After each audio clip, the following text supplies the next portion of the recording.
What's a silent promise you've made to the world that no one knows about? When I was 17, I was walking home from school on a cold February afternoon. There was still snow packed against the edges of the sidewalks.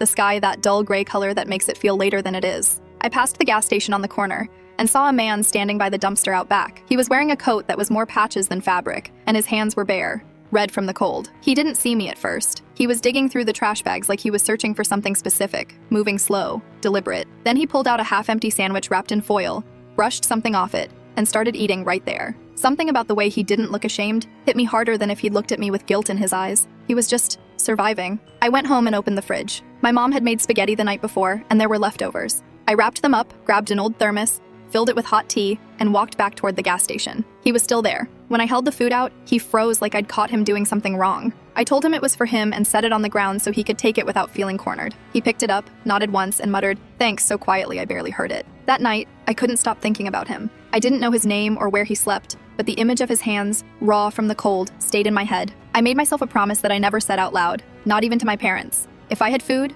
someone else wouldn't go hungry if I could help it. Over the years, it became a quiet ritual. I'd keep granola bars in my backpack in college. If I passed someone sitting with a cardboard sign, I'd offer one without making a show of it. When I started working, I'd buy an extra sandwich at lunch and leave it on a bench near the bus stop where a guy in a blue hoodie usually sat. I never waited to see if he took it, but it was always gone when I came back in the evening. Once, during my first winter living alone, I made a pot of chili that could have lasted me a week. Instead, I portioned half into containers, grabbed a stack of plastic spoons, and walked through downtown until I found people huddled under the overpass. I didn't introduce myself or ask their stories. I just handed them the warm containers and kept moving. I didn't want it to be about me feeling good for doing it. I wanted it to be about them eating something hot that night. I never told anyone because I didn't want it to become a thing that people praised or judged. Some days it was easy, a couple of dollars toward a meal when I had cash to spare. Other days it meant going without something for myself. There were weeks when I'd be down to instant noodles in my own pantry, but if I had 2 packs, someone else could have one. One night, about 5 years after that first encounter behind the gas station, I was leaving work late. It was snowing hard, and the streets were almost empty.